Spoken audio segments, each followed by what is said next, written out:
Hey guys, tonight we are stepping quietly into the clouds, not the lightning splitting, thunder cracking ones you might expect from Mount Olympus, but a slower, drifting mist that clings to divine robes and lingers in the marble corridors of forgotten myths. You're not showing up with a sword or sandals tonight. No, you're arriving barefoot, underdressed, and probably a little underqualified for divine espionage. But that's okay, so is everyone else. You've been summoned to Olympus, not to fight, not to feast, but to sit silently in Hera's golden court. Why? Because tonight, something very boring but very important is about to happen. Hera, Queen of the Gods, is about to change her image. Literally. Her sacred animal, once a lumbering cow, is getting the divine boot. And somehow, you're about to be in the middle of it. So, before you get comfortable, take a moment to like the video and subscribe, but only if you genuinely enjoy what I do here. And hey, drop your location and local time in the comments. I love seeing where, and when, you're tuning in from. Now, dim the lights, maybe turn on a fan for that soft background hum, and let's ease into tonight's journey together. You're standing just inside a pillared courtyard. The air smells faintly of honey, lavender, and bureaucracy. A bronze gong has just sounded somewhere deep in the divine residence, announcing a closed meeting of the Olympian pantheon. But instead of thundering debate or divine finger-pointing, what you get is silence, muffled footsteps, and the rustle of silk over marble. Hera, draped in cream-white robes with gold trim, is perched on a high-back throne, absently toying with a heavy bangle around her wrist. Her expression is the same one you've seen in every statue, serene, yet somehow threatening. She looks like someone who just lost an argument with her husband in front of several titans and an eagle. Zeus isn't here. That's probably for the best. You shuffle awkwardly next to a cart full of scrolls, which seems to be your job tonight. Scroll assistant? Divine stenographer? Honestly, nobody told you. You're just hoping not to get turned into a fern for sneezing too loud. A few gods wander in and out. Hermes delivers some lukewarm nectar and leaves faster than you can say winged sandals. Apollo pretends to tune a lyre but mostly eavesdrops. Athena, clearly not impressed, is already scribbling in a wax tablet about strategic image development. The divine marketing team is unofficial, chaotic, and completely winging it. But let's back up. Why is Hera even having this quiet little identity crisis? Well, the truth is, for centuries, possibly millennia, her sacred animal was the cow. Yes, the cow. Graceful in its own way.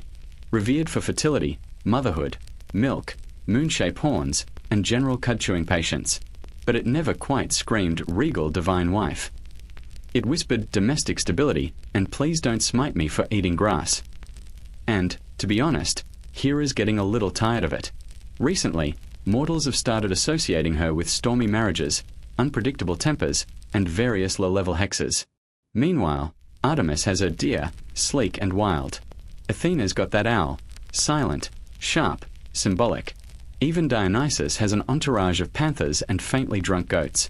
Hera's stuck with the cow, and not even a glamorous one.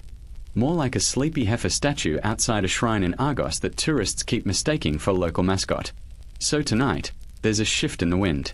Hera wants something new, something elegant, watchful, queenly. Something with feathers, maybe. And eyes. Lots of eyes. Still, don't get ahead of yourself. That iconic peacock tail you're picturing? It hasn't arrived yet. In fact, peacocks haven't even been officially imported to Greece from the east. At this moment, they're still exotic luxuries, half myth, half rumor, occasionally painted on pottery and misunderstood as winged serpents. Most Greeks think they're just noisy turkeys with ambition. Historians still argue whether peacocks were ever native to the region or if they were gifts from Persian ambassadors trying to show off. Either way, Hera doesn't have one yet. Not officially. But she's heard whispers, seen the mosaic samples, tasted the idea. Still, she hesitates. Rebranding a goddess isn't as easy as slapping on a new logo.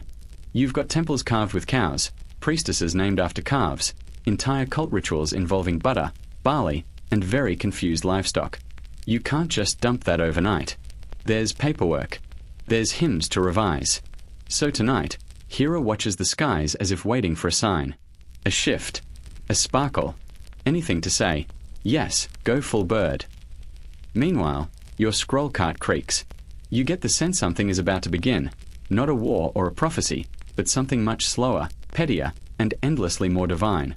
A long, passive-aggressive transformation of personal branding. In the distance, thunder rumbles faintly.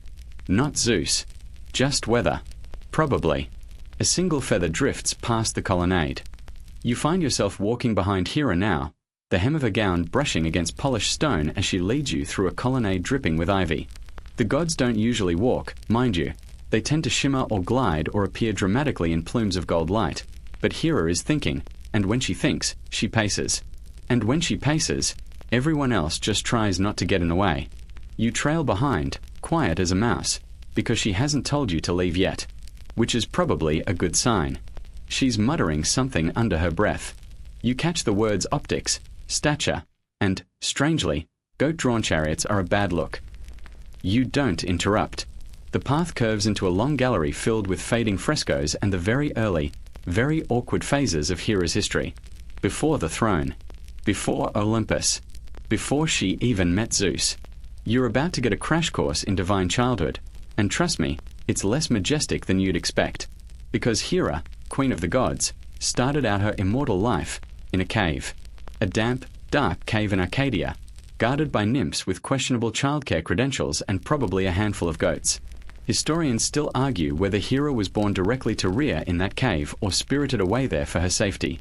Some myths say Rhea gave birth in secret, tucking Hera away before Zeus's father, Cronus, could swallow her whole like he did her older siblings.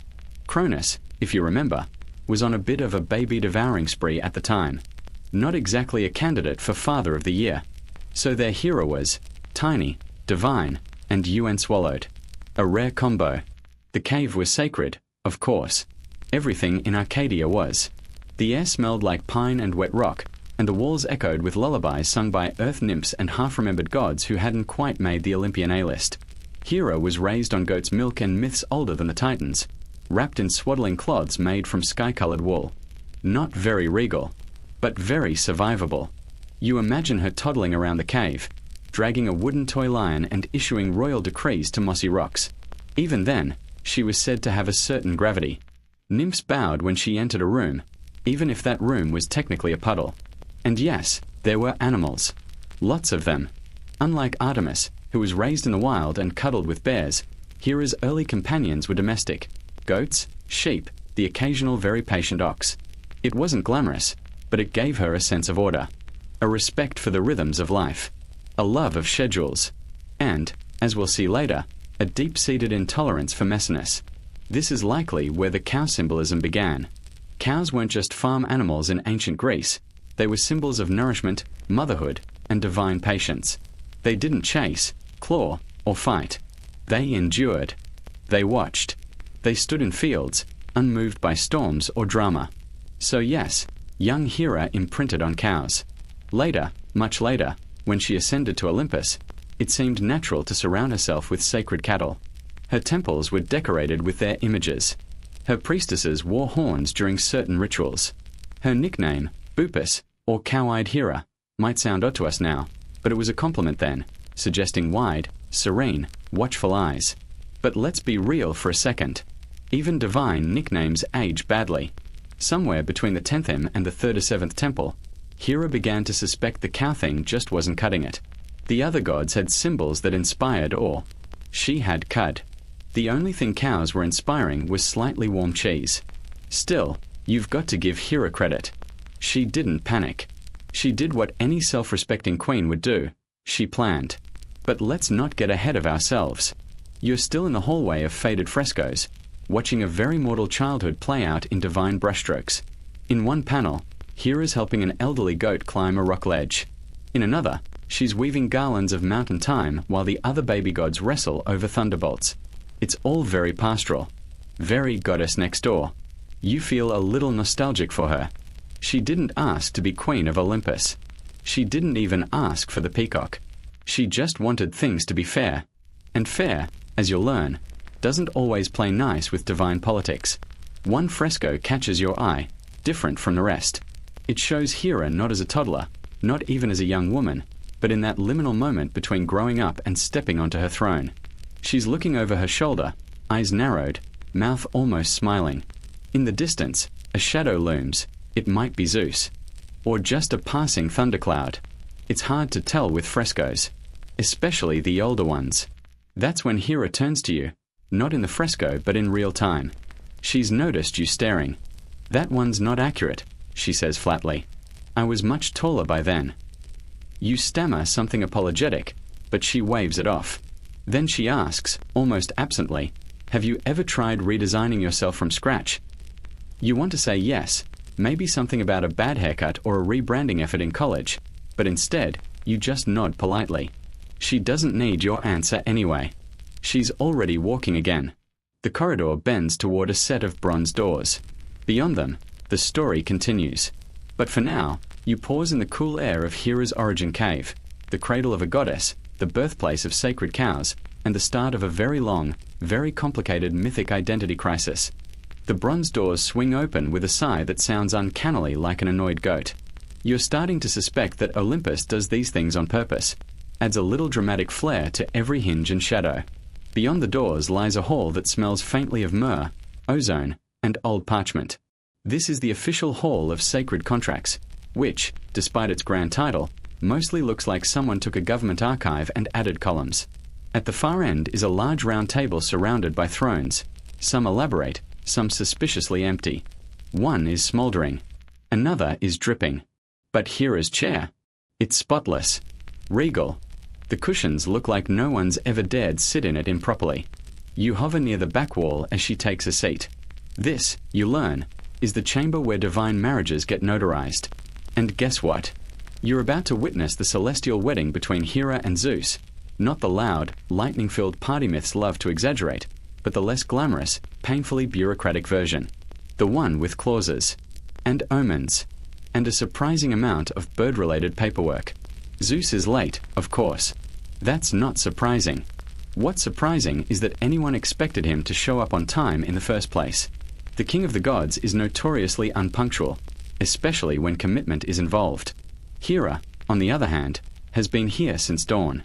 She's already rewritten the guest seating chart twice. A herald finally announces his arrival, not in person, but via lightning bolt, which sets part of the ceiling on fire. Again, you lean over to a minor nymph holding a clipboard and whisper, "Is this normal?" She sighs and mutters, "He once RSVP'd by earthquake." Eventually, Zeus appears. His dripping seawater and olive oil, which you think might be a statement or just poor time management. He offers Hera a cluster of golden apples as an apology. She accepts them without looking impressed. The ceremony begins. Now, in mortal terms, this is where a couple says vows, kisses, maybe tosses a garland or two. In divine terms, it's more like a negotiation summit hosted by lawyers who've read too many epic poems. The first agreement involves celestial territories. Who rules which clouds? Who gets veto power during storms? Then there's the infidelity addendum, which, spoiler alert, will need updating approximately every 5 minutes. You watch Hera listen patiently as Zeus blusters through some promise of eternal fidelity. Her eyebrow arches, just slightly. That's her version of a scream. Historians still argue whether this divine union was arranged, spontaneous, or strategically orchestrated by Gaia herself to keep the younger gods from blowing up the universe. But one thing's clear, Hera took it seriously. Very seriously. She wasn't just marrying Zeus. She was claiming her role, as queen, as guardian of vows, and as the one deity who would remember everything her husband conveniently forgot. Mortals often imagine Hera as constantly jealous or cruel. But watching her now, eyes sharp, posture perfect, you realize jealousy doesn't quite cover it. This is precision. Discipline. She sees the chaos around her and tries, quietly and stubbornly, to hold it together. Not because she wants control, but because she knows someone has to. The ceremony drags on. You pass the time inspecting the divine registry, which, to your surprise, includes categories like dowry, abstract concepts, jointly held sacred animals, and symbolic flora. Under animals, the cow is prominently listed. Still top tier. You also see a mention of the cuckoo bird, apparently the form Zeus used to approach Hera in disguise. It's a weird bit of courtship lore. He transformed into a shivering cuckoo. She took pity and cradled it, and poof. Suddenly, divine nuptials. You can't help but wonder, if she hadn't cradled that bird, would we even be here? There's a fringe theory that Hera knew the whole time, that she recognized Zeus in bird form and cradled him not out of kindness, but strategy. Because once you cradle a god, apparently you're sort of betrothed. Myth rules are weird like that. A ceremonial ox bell rings. The marriage is sealed. Outside, the sky's clear. Doves scatter. Somewhere, Apollo starts composing a celebratory ballad that mostly rhymes bliss with Olympus. Inside, Hera doesn't smile, but she does exhale. The high priestesses step forward with garlands, veils, and the official marriage peacock. Wait, nope, not yet. Still just cows. There's a flower crown shaped like a cow's horn, a milk libation, and a very confused sacrificial bull who is definitely not briefed on the proceedings. You find yourself carrying a scroll titled Post-Marital Divine Duties, Revised.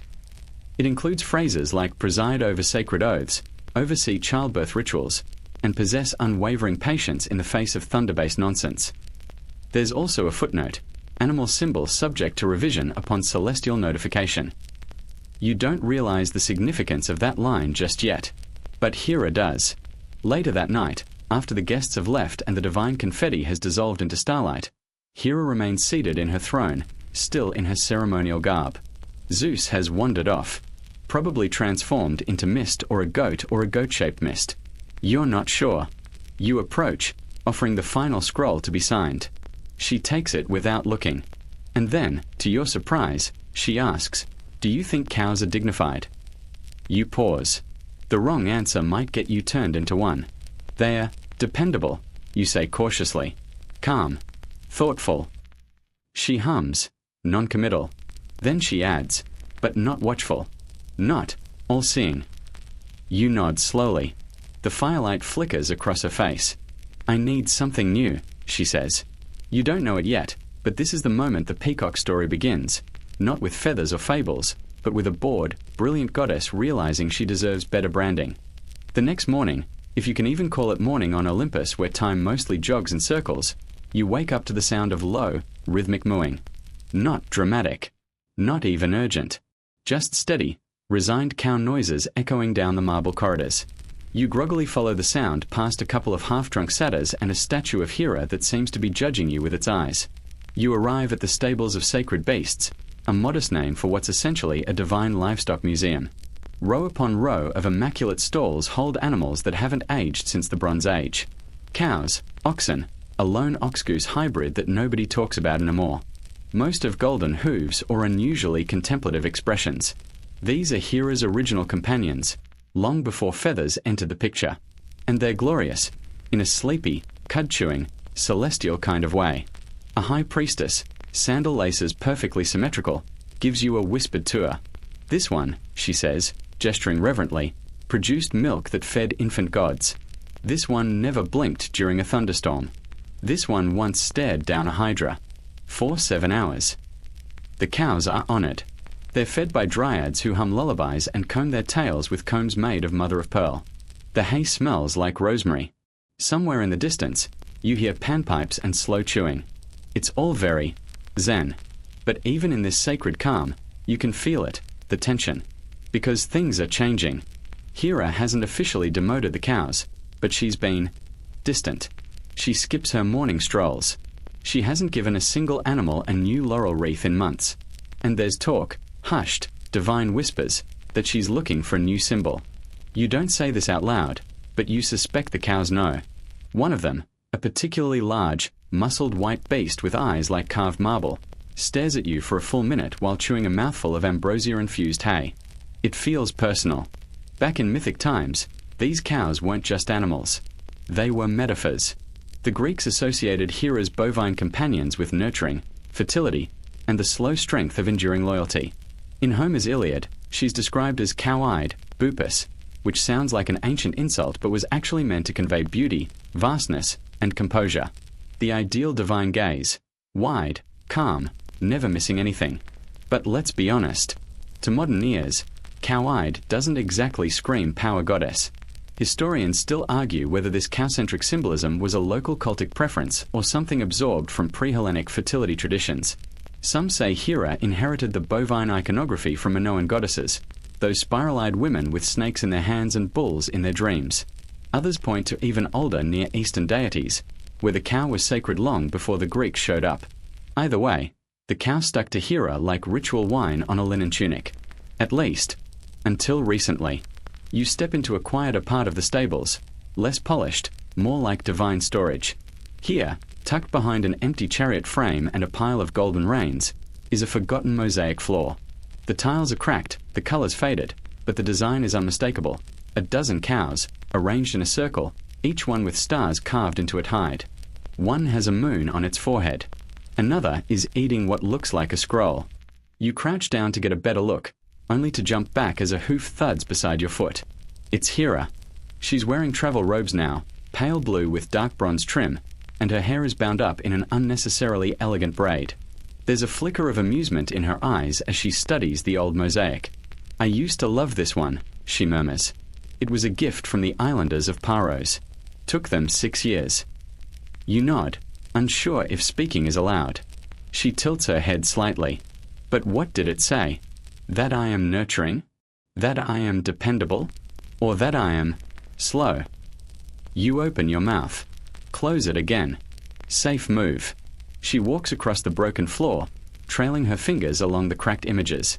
"I don't mind being the goddess of vows, of homes, of loyalty, but that doesn't mean I want to be seen as predictable." A breeze kicks up outside. Somewhere in the distance, a bird shrieks. Not a peacock. Not yet.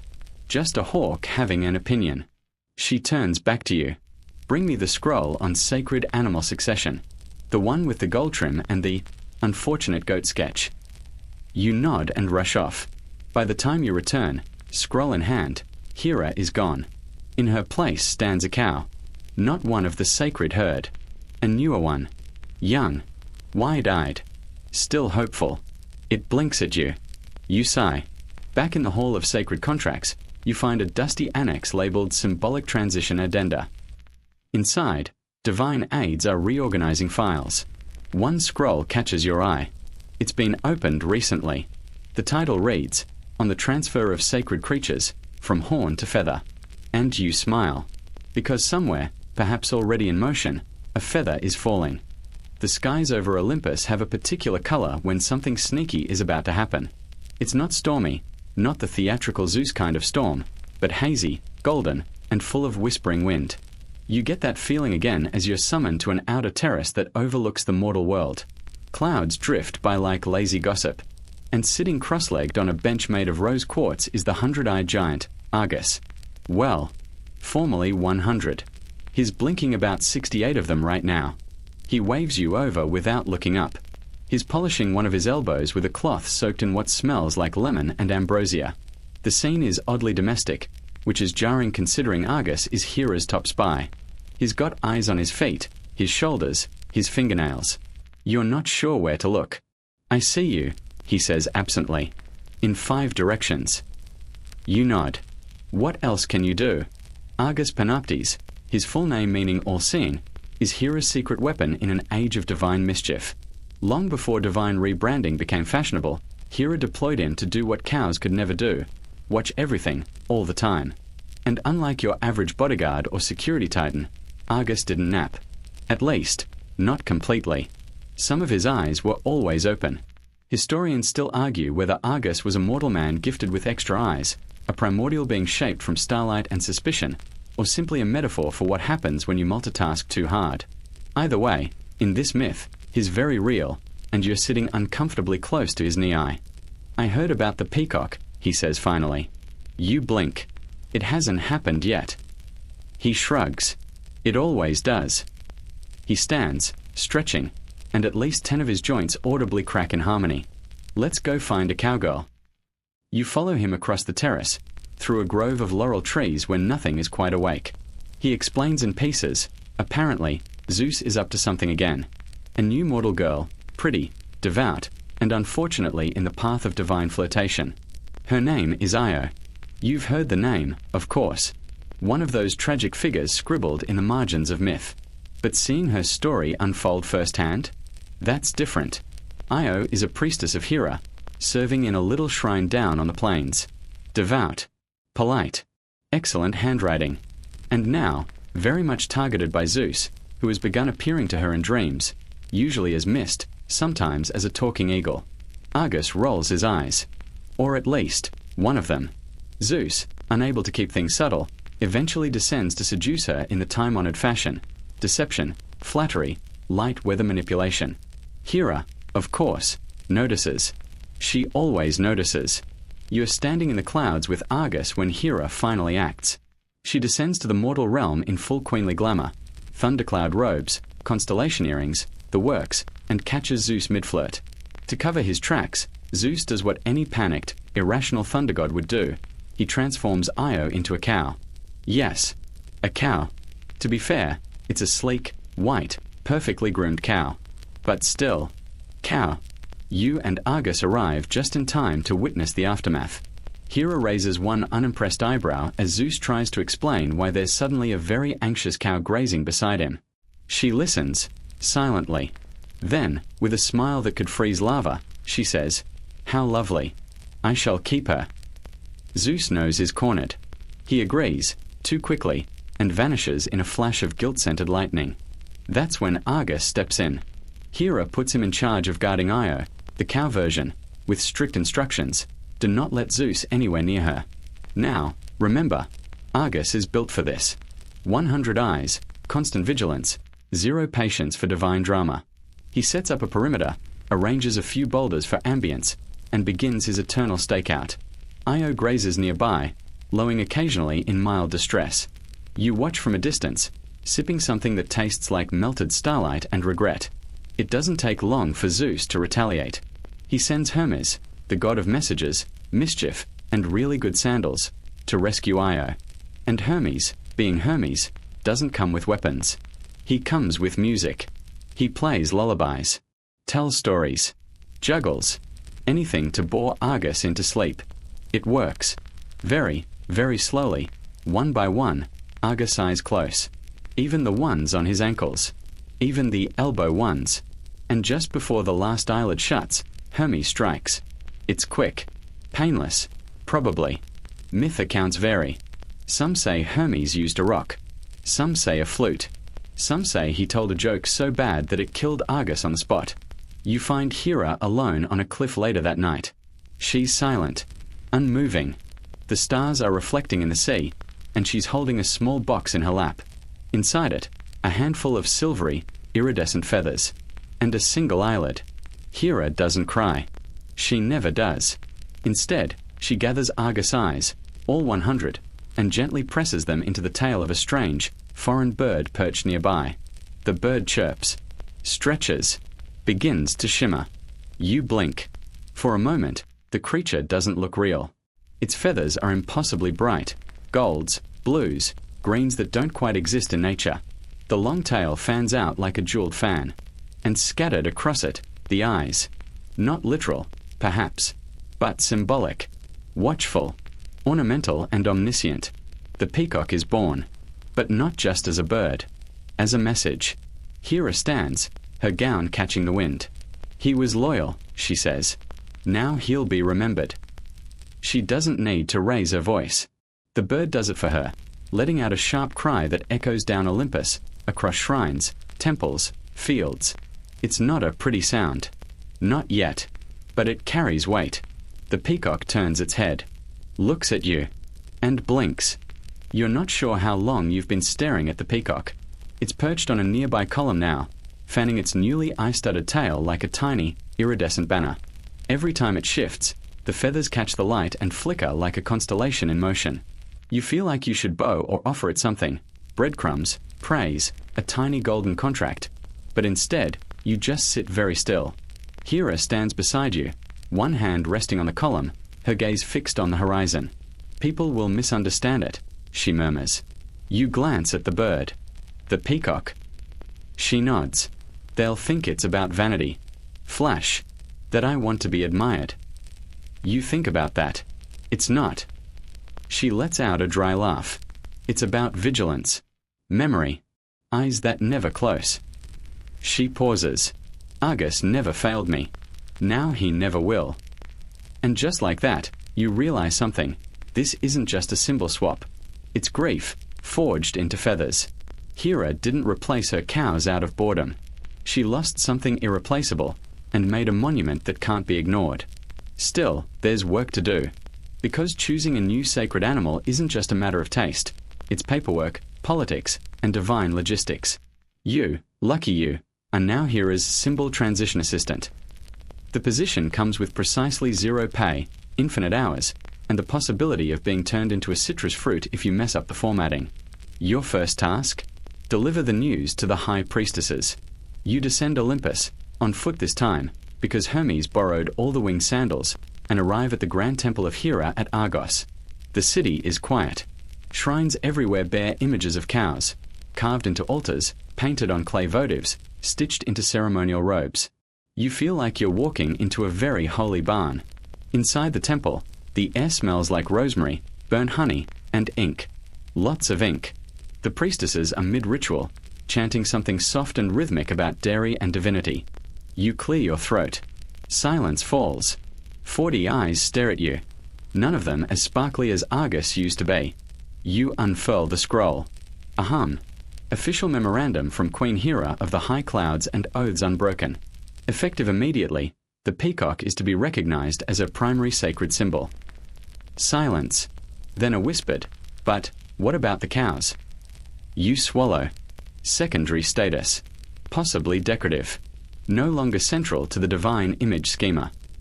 The eldest priestess blinks slowly, like she's processing divine heresy. Does this mean the milk rituals are cancelled? You check the scroll. Modified. Reduced to quarterly observances. No more butter sculptures. A gasp.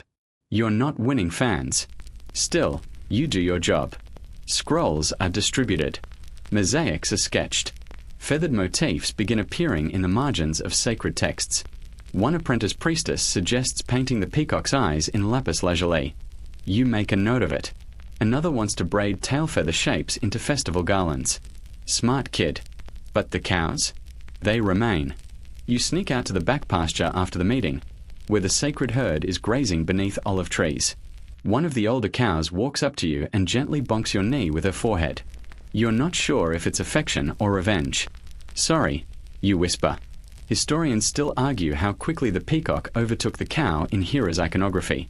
Some say it happened within a single generation, an aesthetic revolution fueled by trade with Persia, where the birds were more common. Others insist the two symbols coexisted for centuries, with regional preferences. In Argos, for example, cows remained popular. In Samos, feathers began dominating temple art. You return to Olympus with scrolls full of updates. Hera is waiting in her garden, feeding seeds to her new bird. It has already learned to hop onto her wrist. It blinks at you in greeting. One of the eyes on its tail winks. Or maybe it was just the wind. They're stubborn, the mortals, she says. They think old symbols mean old truths. You nod. They'll come around. She tosses another handful of seeds. So will I. There's a long silence. The kind that hangs like velvet, not tension. Then she asks, do you think he would have liked it? You know she means Argus. You look at the peacock, majestic, strange, brilliant. Yeah, I think he would have thought it was perfect. You don't mention that Argus wasn't exactly a bird guy, or that he once got into an argument with a sacred crane over jurisdiction. Some memories are better softened by time. The sun begins to dip. The peacock lets out a yowl, somewhere between a trumpet and a scream. Hera doesn't flinch. That sound will wake the gods, you mutter. Hera smiles. Good. And just like that, the Queen of Olympus has rebranded, not through thunder or fire, but through grief, loyalty, and feathers with eyes. And tomorrow, she'll make it official. You wake up in the middle of Olympus's new symbolic realignment ceremony with a half-eaten honey cake stuck to your robe. In your defense, it's been a long week. You've wrangled scrolls, soothed offended cows, listened to 3 arguments about what shade of blue best resembles divine vigilance, and gotten poked in the eye with peacock quills more times than you can count. Hera, meanwhile, is radiant. Not in a fiery, lightning-hurling way, just quietly resplendent. The kind of resplendence you earn after grieving something properly and deciding to begin again. The ceremony itself is a subtle affair by divine standards. No mortals are getting turned into shrubbery, no cities flattened by thunder, no wine rivers or sentient bronze bulls. Just a procession of gods and demigods, carrying symbolic gifts to the foot of Hera's throne. You shuffle into place, holding a scroll embossed with gold and peacock ink, Argus' final report rewritten as poetry. In the distance, Artemis rolls her eyes and mutters something about birds being too loud for forests. Apollo is trying to get the peacock to harmonize with his lyre, but the bird keeps squawking on the offbeat. He seems both amused and vaguely insulted. Then comes the main event. A colossal peacock sculpture, crafted from marble, lapis, and shells, is wheeled into the garden. It's over 10 feet tall, its tail unfurled like a starburst. The eyes are inlaid with gems, some mortal, some divine, and arranged to mimic Argus' hundredfold gaze. As the sunlight hits it, the whole structure shimmers like it's alive. You hear a sniffle beside you. Hermes is crying. You elbow him gently. "Shut up," he mutters, wiping his nose. "It's just allergies." Then Hera rises. She wears robes of deep green and blue, embroidered with stars and feathers. Her crown gleams faintly with constellations you don't quite recognize. Maybe they haven't been invented yet. She stands before the sculpture and places a single olive branch at its base. "Let this be the face I show the world," she says quietly. "Let it remember what watched, what protected, and what fell in my name." You get chills. Or possibly sunstroke. You haven't had water in 3 days. Then she turns to the gathered immortals and raises one hand. "From this day," she declares, "the peacock shall be mine. Not for its vanity, but for its vigilance. Its beauty will not distract, it will remind. That what is sacred must be guarded. That what is loyal must be honored. That what is lost will not be forgotten." Silence. Then the peacock screeches again, absolutely ruining the mood. Still, the crowd applauds. Demeter tosses a handful of grain. Dionysus tries to start a song about birds and wine, but no one joins in. Even Zeus, sitting under a fig tree looking slightly sheepish, claps along. You think he might actually mean it this time. So there it is. The peacock is official. But it wasn't always the obvious choice. Historians still argue whether the peacock was ever indigenous to mainland Greece. Some believe the birds were introduced from India or Persia via early trade routes, making their sacred status a bit of an exotic import. Others claim peacocks were bred in temple garden centuries before Hera claimed them, treated more like novelty pets than divine messengers. There are temple records, scratched onto aging tablets, that mention birds of loud cry and many eyes, but those could just as easily refer to an especially dramatic goose. You, however, know the truth. Because you were there. Kind of. Well, technically, your timeline is still unclear. You may be a dream fragment, a sleep-questing mortal, a very confused minor demigod with no job security. Whatever the case, you've witnessed the divine machinery up close, and you've seen how slowly it turns. Because symbols don't change overnight. They shift in paintings, in prayers, in bedtime stories told to temple apprentices half asleep on mosaic floors. They sneak into fashion. They curl onto the handles of ritual bowls. They flutter across the margins of old scrolls and reappear centuries later in cathedrals, libraries, and pop-up museums. One bird. 100 eyes. Infinite interpretations. As the ceremony winds down, the gods drift back to their amusements. Aphrodite coos over the peacock's tail and whispers that she might need one for her garden. Athena makes a mental note to commission a tapestry showing Hera's transformation from cow queen to bird boss. You find a comfortable patch of grass and flop down. Above you, the sky dims. Below you, the peacock settles onto a perch, its tail curling around the base like a velvet cloak. Hera remains still, silhouetted against the fading sun. She doesn't look triumphant. Just quiet. Centered. You wonder what it means for a goddess to rebrand. Whether it changes her. Whether the world notices. Whether the cows are feeling left out. Maybe tomorrow you'll sneak them some grapes. For now, you close your eyes. The garden hums. The stars blink on. And somewhere, distant but clear, a peacock cries out again. Less screech, more lullaby. Sleep doesn't last long in Olympus. You are jolted awake by the gentle but insistent tapping of a beak on your forehead. It's the peacock again. Yes, the divine one. Apparently, now that it's sacred, it expects certain privileges, like snack tributes, or perhaps a complimentary head massage. You aren't sure. You groan, sit up, and brush off a feather that somehow managed to tuck itself into your nostril. Across the garden, Hera is holding court. Not dramatically, like Zeus with thunderbolts and ego, but with quiet, unflinching command. Today's agenda? Rebranding maintenance. Because, as it turns out, once a symbol becomes divine, you don't just slap it on a coin and call it a day. There are rituals to revise, poets to bribe, myths to subtly adjust so they match the new bird-forward aesthetic. You know, typical PR work. You're handed a bronze stylus and a stack of scrolls titled Approved Symbolic Interpretations of Peacock Plumage, which is apparently your new bedtime reading. Congratulations. You're now the official assistant of metaphorical continuity. As you copy line after line about vigilance, dignity, and celestial grace, your mind starts to wander. And that's when it hits you. Peacocks aren't exactly the most humble creatures. Their feathers shimmer with arrogance. Their cries could wake the underworld. They strut like they own the place, which, now that you think about it, makes them a perfect match for divine royalty. Still, it wasn't always this simple. There were other birds considered for the role. Some temples, especially on the outer islands, associated Hera with the cuckoo, a small, shy bird tied to courtship and, oddly enough, trickery. One obscure legend claims Zeus first won Hera's affection by disguising himself as a soaked, shivering cuckoo during a storm. She took pity on the bird, held it to her chest, and when it transformed into Zeus, surprise. Marriage. Slightly creepy, extremely mythic, and oddly bird-centric from the start. There were also whispers of cranes, long-legged, elegant creatures that ancient Greeks admired for their choreography in flight. Their dances were likened to marital rituals, and some rural temples even depicted Hera as a crane-footed goddess, tall and poised. Historians still argue whether these local variants were actual beliefs or just artistic flourishes that never caught on. And then, of course, there were doves. Always the bridesmaids of the mythic bird world.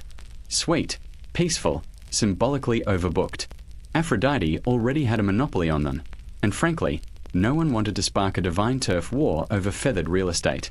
You look up from your scroll and spot Hera watching you. She gestures you over with a flick of her fingers, then pats the marble step beside her. You sit, awkwardly, because someone left an olive pit there, and try not to look too mortal. You've been working hard, she says. You nod, not trusting your voice. Tell me, she continues, what do mortals say about peacocks now? You blink. Mostly that they're loud. She chuckles, a sound like distant thunder muffled in velvet. They are loud, she agrees, but they're also unbothered by it. They don't hide. They don't apologize for being beautiful. And they watch, even when no one else does. You nod again, and she softens. Symbols should make people think, she adds, but they should also make people feel. That's what lasts. A breeze flutters the peacock's tail. The eyes in the feathers shimmer like tiny galaxies. You realize something. This isn't just about changing an image. It's about Hera reclaiming the narrative. About making her story, the real one, visible. Because for centuries, her myths were told by poets who liked Zeus better, who painted her as jealous, vengeful, rigid. They didn't write about the sleepless nights she endured after Argus, or the way she helped midwives and queens, or how she walked among the stars alone, without needing to conquer them. You wonder how many other goddesses had their stories folded into someone else's legacy. How many had symbols that didn't fit, but were told to wear them anyway. You also wonder when your next snack break is, but that feels slightly less poetic. Later, you're sent to the archives. Buried beneath layers of dust and enchanted scrollworms is a brittle tablet labeled, Birds Favored by the Divine, an informal list. It reads like the dream journal of a slightly drunk ornithologist. Apollo, swan, raven, probably flamingo, disputed. Athena, owl, definitely owl, don't even ask. Ars, vulture, hawk, whatever kills the fastest. Hermes, stork, pigeon, for reasons unclear. Dionysus, dove, crow, also geese. Hera, TBA, TBA, to be announced. Not chosen, not set in stone. Until now. You take your stylus and, with careful lettering, write, Hera, peacock. Then you underline it. Twice. You step back. It feels right, as if a missing piece has clicked into place. It's a reminder that symbols aren't assigned from above. They're shaped by memory, by mourning, by metaphor, by the messy, human need to see ourselves in birds and stars and stories. So when the other gods ask you what happened, why the cow gave way to the peacock, you tell them this. Because cows endure, but peacocks watch. Because cows nourish, but peacocks demand to be seen. Because sometimes, to stay divine, you have to evolve. You wake, once again, to the sound of clacking sandals, which is unsettling, considering you're in a garden and sandals shouldn't clack on moss. You crack open one eye to find Hermes standing nearby, arms crossed, a mildly annoyed look on his face. His hat's wings are twitching like impatient pigeons. You're wanted on Mount Ida, he says, tossing you an unmarked scroll. Some unfinished business with a goat, a wedding, and a bird. Classic Hera. You sigh. No one ever warns you how mobile sleep internships with goddesses are. Still rubbing the dream out of your eyes, you follow Hermes as he strolls ahead at the kind of pace only immortals find relaxing. You try to keep up, sandals flapping and toga half-tucked into your belt. He doesn't wait, of course. He's a god of transitions, not punctuality. You arrive at Mount Ida just in time for a flashback. Not yours, Hera's. This is her memory, playing out around you like a living fresco. The air smells like thyme and wool, and the world is washed in the golden, slightly overexposed light of myth. Everything has a soft glow, like a dream that's been told too many times. You stand still, heart thudding, as the scene unfolds, a young Hera, newly divine, standing beside a wild, bristly goat. The goat isn't just any goat. It's Amalthea, the foster nurse of Zeus, the creature that suckled the baby king of gods with her divine milk. Hera stands stiffly beside her, not quite glaring, but certainly not smiling. Because back then, Hera wasn't thrilled with how Zeus became king.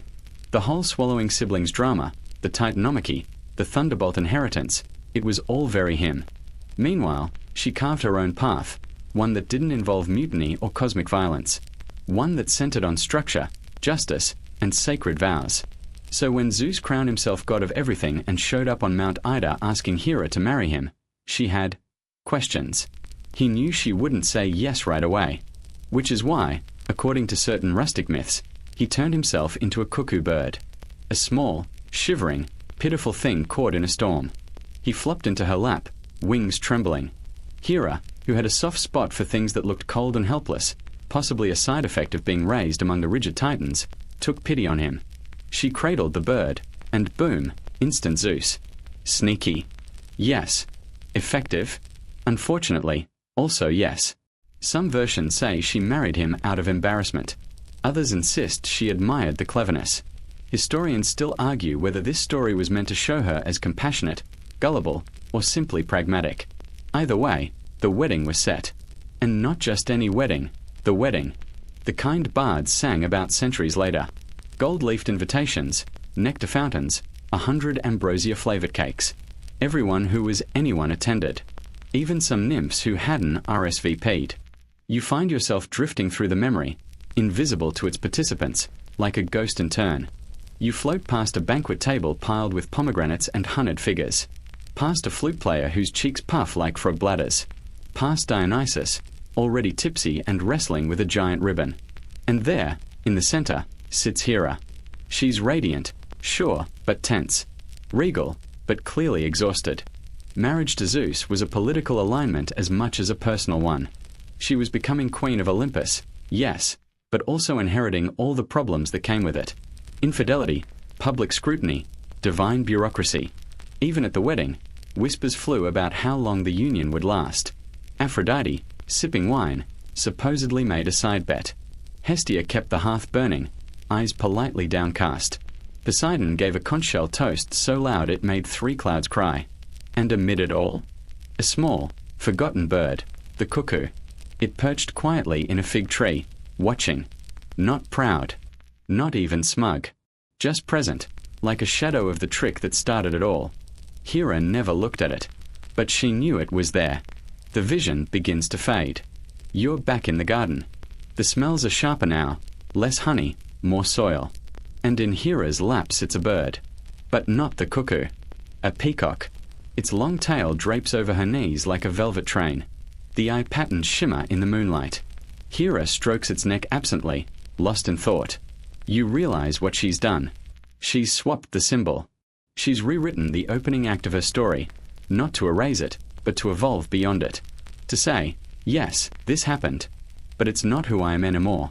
The cuckoo was pity. The peacock is power. The cuckoo needed saving. The peacock watches others. You glance at Hera. Her profile is calm, her eyes distant. That wedding, you murmur, wasn't really about love, was it? She doesn't look at you. It was about legacy, she says softly. About carving something permanent from chaos.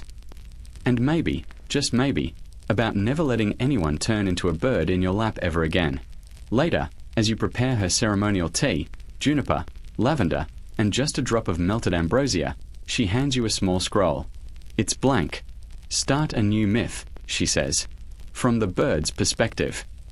You blink. Which bird? She smirks. Whichever one you think tells the better story.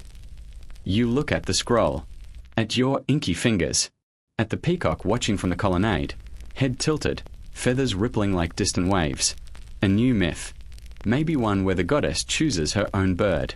Not because she was fooled, but because she wanted to be seen. You dream that night, not of gods or battles, but feathers.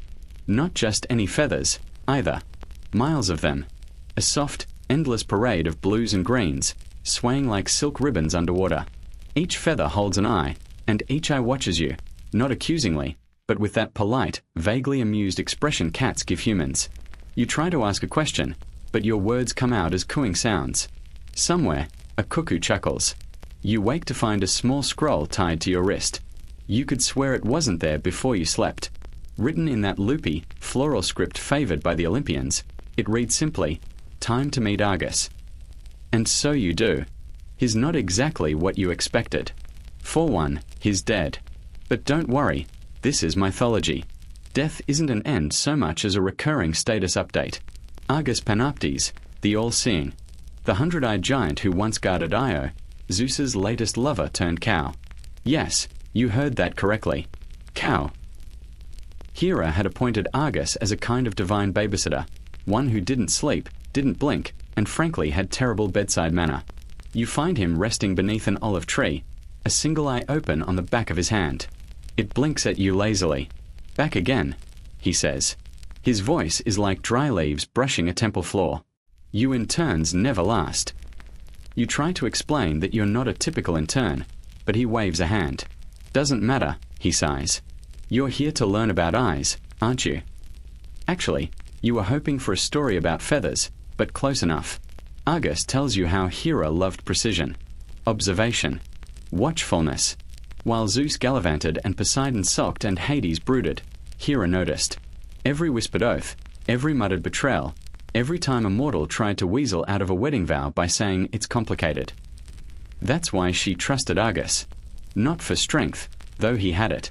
Not for charm, definitely lacking. But because he saw everything. All the little, boring moments that made up loyalty. He was her patience made flesh. Which made it all the more insulting when Hermes, yes, that Hermes, put him to sleep with music and snuck Io away. Depending on which bard you ask, Hermes played a lullaby on his reed pipe, or he just told really boring stories until Argus passed out.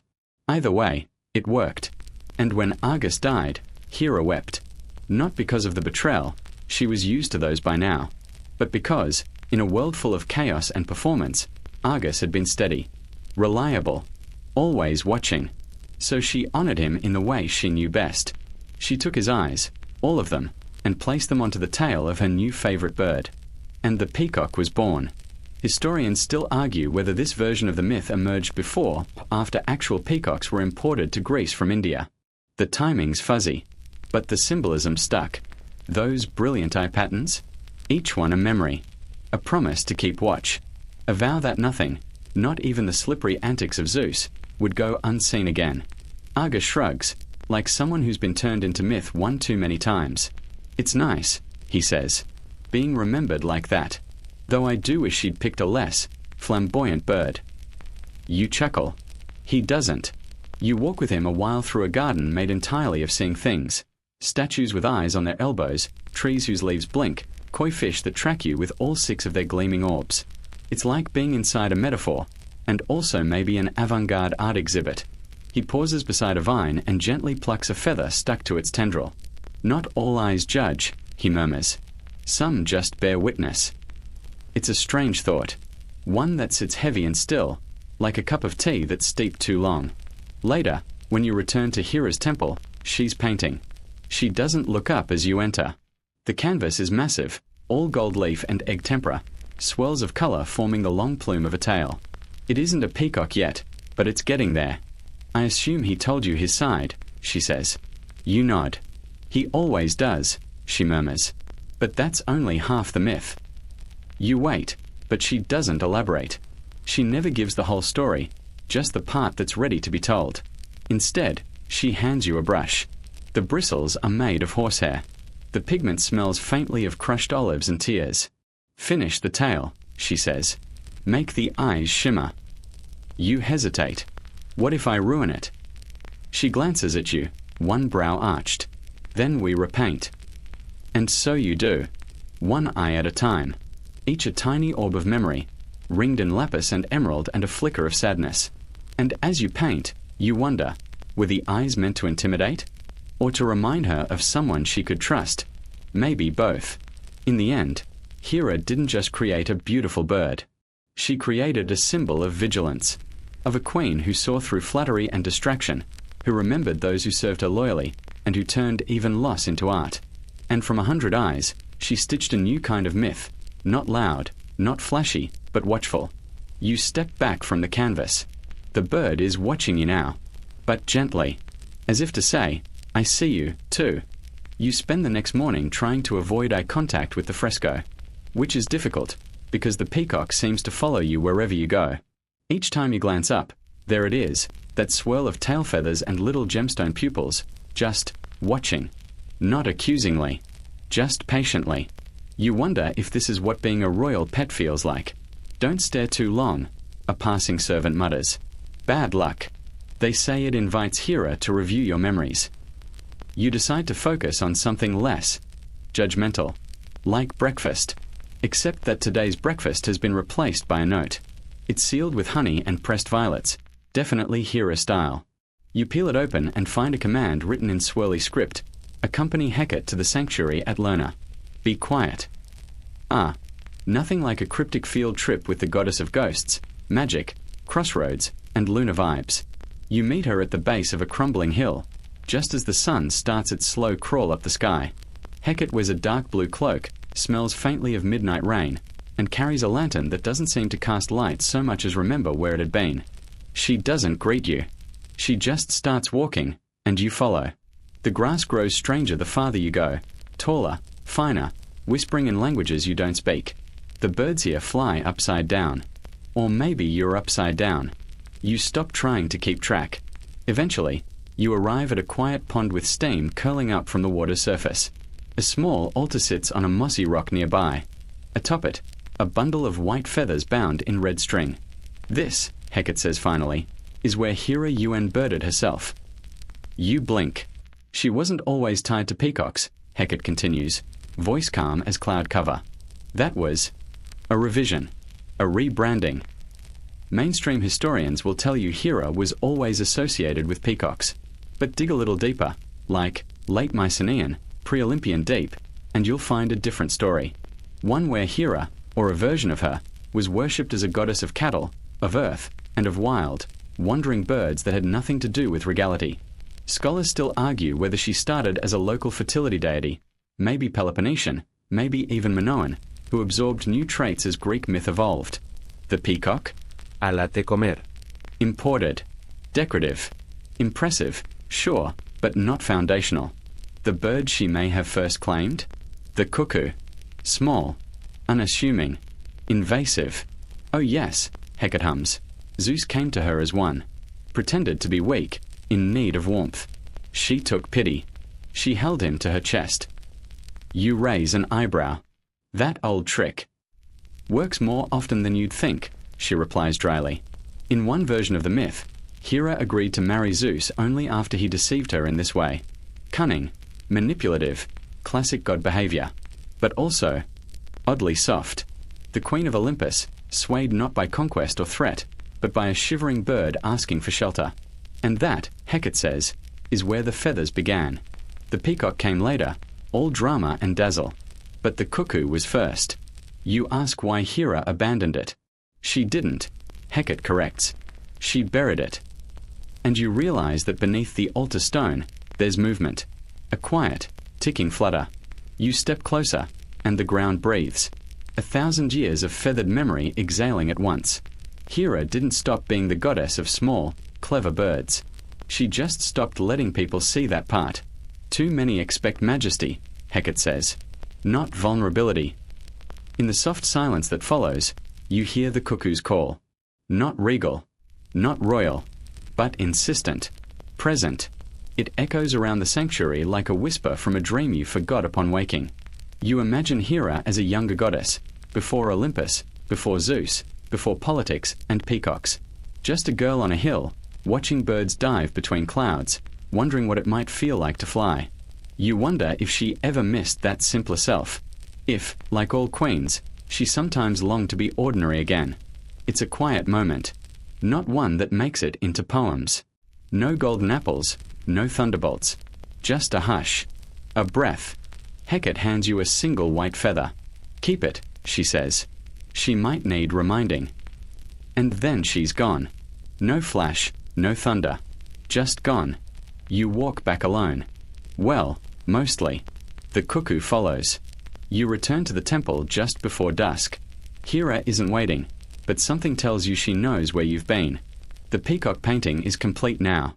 Framed in gold, hung high above the altar. And next to it, delicately pinned to the stone with a silver tack, is your white feather. Not flashy, not commanding, just present, just enough. And somehow, you understand now, the eyes weren't always watching to judge. Sometimes, they were watching because they remembered. Because even gods forget who they used to be. And sometimes, they need someone else to carry the memory back to them. You wake the next day to the smell of fresh figs and something floral. Lavender, maybe, or some enchanted hybrid bloom that only grows in Olympus's hanging gardens. There's a new tray beside your bed. On it, a note written in script so sharp it could slice feta. Come to the aviary. No signature. But come on. You know who it is. The aviary turns out to be less birdhouse and more domed marble cathedral devoted to winged creatures with divine emotional baggage. Massive bronze doors swing open silently at your approach, revealing a high-ceiling dome where light spills through stained glass like molten dreams. You're immediately hit by a chorus of coos, caws, and the occasional haughty screech that somehow sounds like it's judging your outfit. Peacocks strut across tiled floors in slow motion, their tails dragging like royal capes. But there are other birds, too, unofficial ones. You spot a dove with a lightning bolt etched on its wing in gold, a tiny heron perched on a scroll, a particularly jittery jay who seems to be carrying someone's earring in its beak. And in the center, on a pedestal made of sculpted clouds and olive wood, sits Hera. She's not in full regalia. No golden crown, no thunderous robes. Just a white linen gown, bare feet, and a look that says, "This better be interesting." You clear your throat. You wanted me. I wanted to show you something, she replies, gesturing to the aviary. Do you know what it took to get them all to live in harmony? You look around. A parrot is trying to mimic the warble of a nightingale, with hilarious failure. A swan glides by looking vaguely offended by everything. Patience. You offer. Hera gives you a dry smile. Bribery. Negotiation. A few veiled threats. A lesson in managing immortality. You walk with her beneath the dome. The floor mosaics tell stories not found in any Homeric. One tile shows a mortal woman feeding a cuckoo under a tree. Another depicts a peacock, head bowed, tail unfurled like a galaxy. She pauses at a statue near the far wall. It's of a bird mid-flight, delicate wings, nothing majestic. Almost awkward. You recognize it from yesterday. The cuckoo, Hera says softly. Not glamorous, but honest. You glance at her, surprised by the tenderness in her voice. Historians like to tie gods to symbols, she continues. They prefer things that glitter. Easy metaphors. What they forget, what they always forget, is that we weren't always divine. She reaches up to stroke the beak of the statue. I didn't choose the peacock because it was beautiful, she says. I chose it because people expected me to be. That hangs in the air like incense. So, you say gently, the cuckoo was your choice. She shrugs. In a way. He tricked me using it. But I kept the memory. Sometimes, we carry the wound and the symbol both. The birds seem to sense the mood shift. A few quiet, a few rustle feathers. One owl blinks solemnly at you like it just understood a deep pun. You ask her if she ever misses being unknown. She doesn't answer right away. Just walks along the path again. Finally, obscurity has its comforts. But when you're seen, truly seen, it changes how you exist. Even gods aren't immune to that. You pass a shallow reflecting pool. Birds drink from it, dip feathers into the water. In its surface, you see your face alongside Hera's. And, very faintly, the cuckoo statue watching over both of you. Peacocks are loud, Hera murmurs. They scream when it rains. They fight for attention. They demand reverence. Sometimes, I wonder if that's what people really want from their gods. And the cuckoo? You ask. She smiles, barely. It survives. Quietly. Cleverly. Often unwelcome, but never erased. You sit for a while on a marble bench beneath a hanging vine where tiny hummingbirds flit between blossoms. Hera watches them too, silent. You think about how stories morph, how symbols harden, how goddesses, like mortals, are expected to perform their own myths forever, and how maybe, just maybe, the power isn't in the performance. It's in the quiet defiance, in choosing which part of the story to carry forward. Hera finally rises. There's one more place I want to take you, she says. You ask where peacocks don't matter. And with that cryptic line, she extends her hand. You take it. Her skin is cool, smooth as carved ivory. There's strength in her grip, not force, but presence. The kind of strength that has nothing to prove. The door behind you opens not into another room, but into light. Just light. A wash of warmth and gold that feels like memory, dream, future, all at once. You step into it. And, strangely, the sound you hear first is not the scream of a peacock. It's the soft, three-note call of a cuckoo. Persistent, unremarkable, completely unforgettable. The light fades slowly, like a candle behind silk. You find yourself not in Olympus anymore, but on a sun-dappled hillside somewhere far older. Older than marble columns, older than the gods' palaces, older even than myth. You're in a forest clearing. The air smells of crushed thyme and the dusty sweetness of fig trees. Grass crickets chirp in lazy rhythm. Somewhere in the distance, a river gurgles like it's telling secrets only frogs understand. Beside you stands Hera, barefoot still, robes now moss-toned, blending with the glade like she's always belonged here. This, she says, her voice lower now, more wind than thunder, is the hill where I first heard it. The cuckoo? You ask, though of course you know. She nods. This place no longer exists. Not physically. It burned in a war no one remembers. Rebuilt. Renamed. Buried under layers of cities and empires and cafes where people drink espresso and argue about soccer. But it lives here. She taps her temple, then gestures at the trees. And here. You walk with her under olive branches so low they brush your shoulders. You ask if this was where Zeus tricked her. Sort of, she says. He knew I came here. To think. To hide. To not be queen for a while. You watch a small bee spiral around her hand without fear. He disguised himself as a sick, shivering cuckoo. Landed in my lap during a storm. I cradled it. Because who wouldn't? I was young. He was clever. You think, that sounds like every bad decision you've ever made. Maybe that's the point. Historians still argue whether I loved him, Hera murmurs, plucking a blade of grass and rolling it between her fingers. They write treatises, footnotes, dramatic retellings. She lets the grass fall. They never ask how I felt after. The cuckoo calls again. Soft, steady, 3 notes. You kept it as your emblem anyway, you say. She shrugs. Some symbols you choose. Some choose you. And some are just too stubborn to leave. You both sit under a pine tree older than the concept of pantheons. She pulls out a pouch and offers you a dried apricot. It tastes like sun. Did you ever consider something else? You ask between bites. Not the peacock. Not the cuckoo. Maybe something that's just yours. Her eyes twinkle. I once liked the crane. Dignified. Loyal.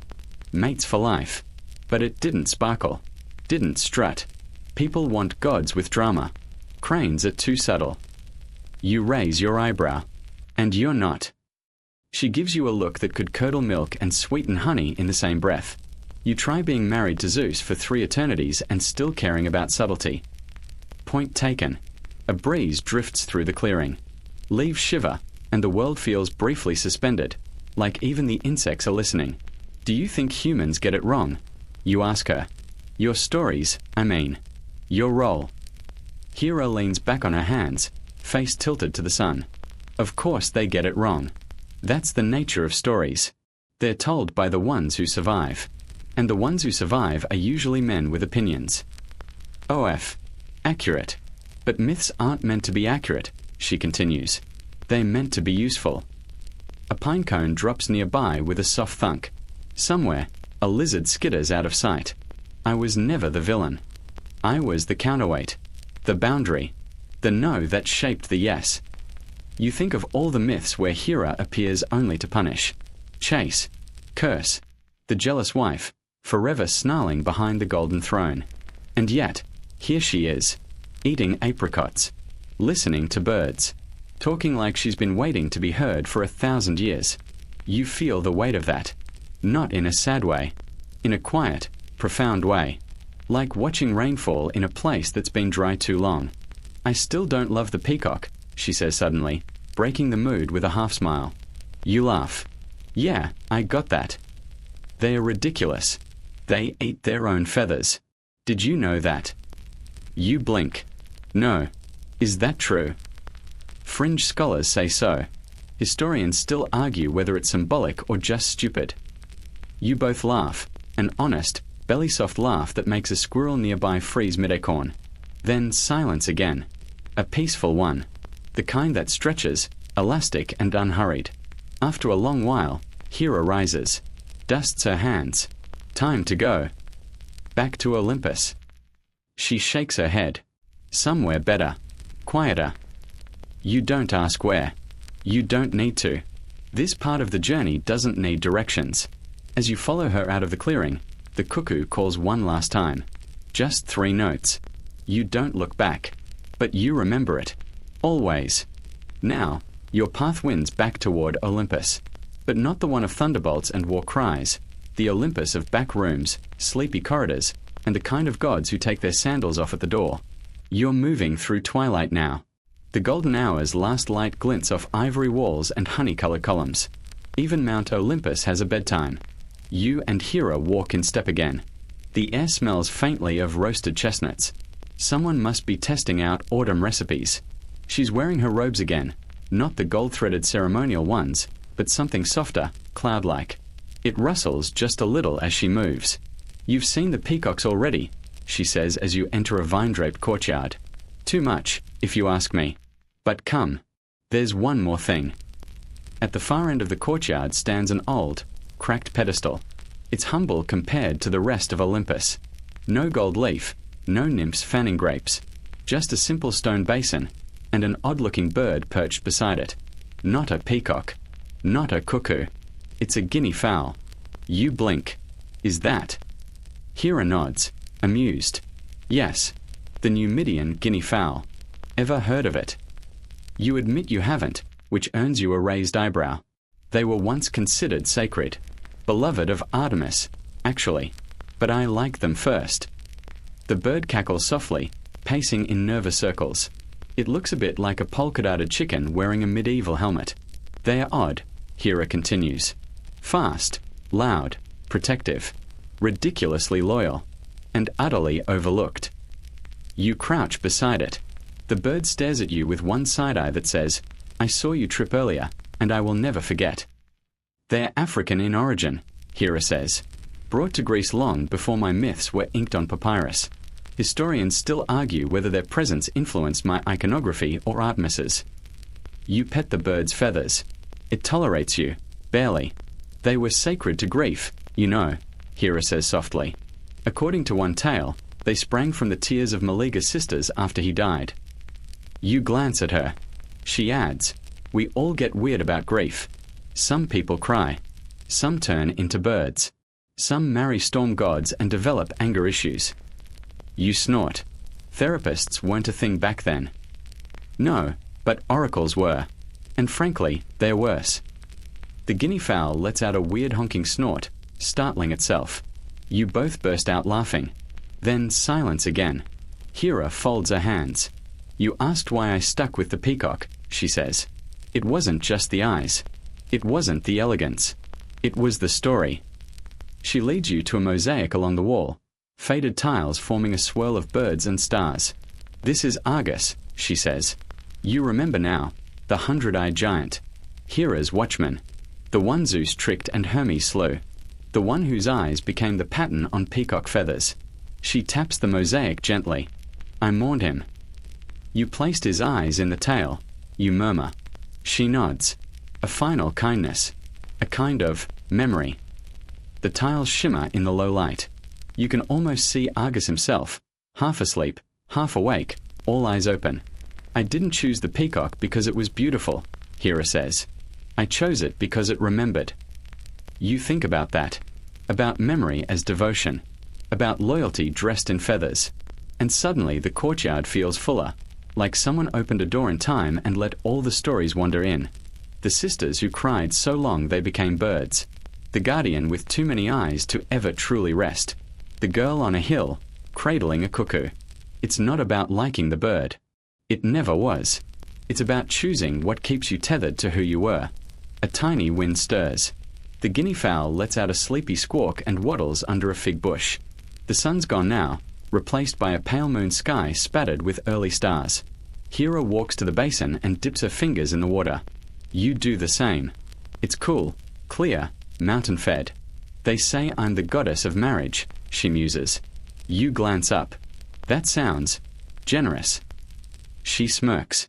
"I never wanted that title, but no one asked." "What would you have picked instead?" She doesn't answer at first. Then, "The goddess of staying." You blink. Staying? Yes. Of not leaving. Of showing up anyway. Through betrayal, boredom, wars, disasters. I stayed. That lands like a bell in your chest. Staying. A kind of bravery no one sings about. "I think I needed to hear that," you say. She smiles. Everyone does, eventually. Far off, a lyre begins to play. Maybe Apollo's warming up for a lullaby. Or maybe it's just the wind through the temple arches. You and Hera walk once more, this time not toward a throne or a lesson, but toward a small balcony overlooking clouds. It's quiet here, peaceful, above the birds, beyond the squabbles of gods and mortals. She rests one hand on the marble balustrade. "You've listened well tonight." You shrug. "You've had good material." She laughs. "We all do. We just forget how to tell it gently." She turns to go, robes whispering against the floor. "Sleep well, mortal." And with that, she's gone. Just you now. A courtyard of faded mosaics, a sleepy guinea fowl, and the stars, patient as always, waiting to be counted. You lean against the balcony railing for a while, watching the stars shift ever so slightly in the heavens above Olympus. They're not just points of light. They're old travelers, time-worn witnesses to everything you've just heard. You close your eyes for a second and feel it. The hush of the sky, the softness of myth pressing around you like a well-worn blanket. Behind you, the palace of the gods murmurs in its sleep.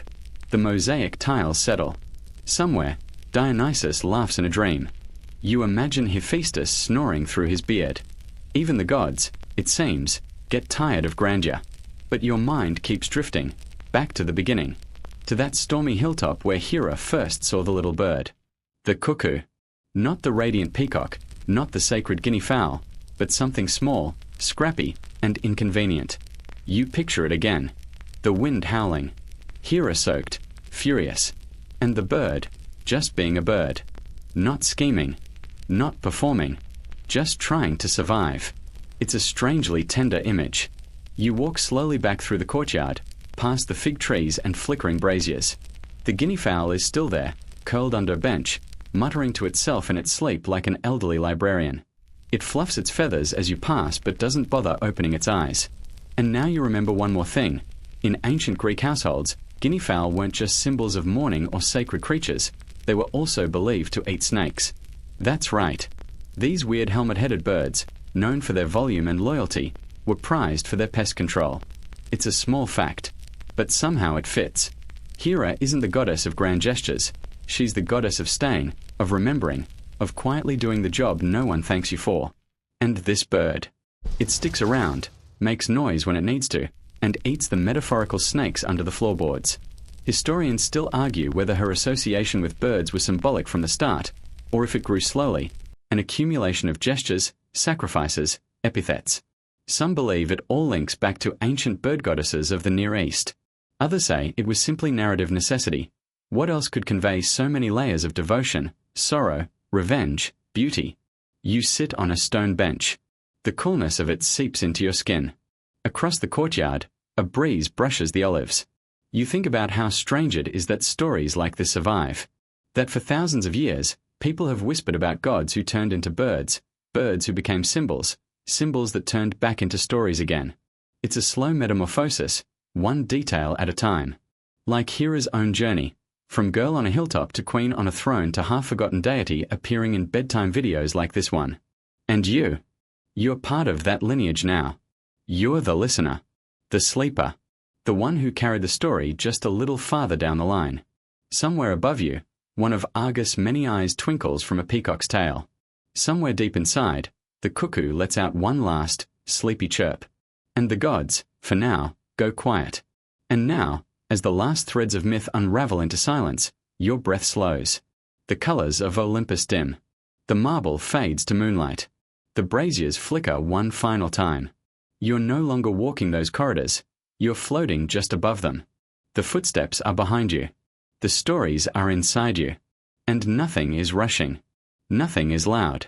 Nothing is asking you to do anything but rest. The cuckoo nestles into the clouds. The guinea fowl settles under the fig tree. Even the stars blink slower now. Everything you heard tonight is still there, waiting, should you return. The hilltop. The storm. The bird. The choice. But for now, you don't need to choose. You don't need to remember. You don't even need to listen. You're allowed to just drift. Let the weight fall off your shoulders. Let the last light in your mind grow soft and golden. You are not being watched. You are not being judged. You are simply resting in a story older than kings, deeper than temples. And if a bird dreams of you tonight, well, it probably won't tell. Sleep well. Stay as long as you like. The myths can wait.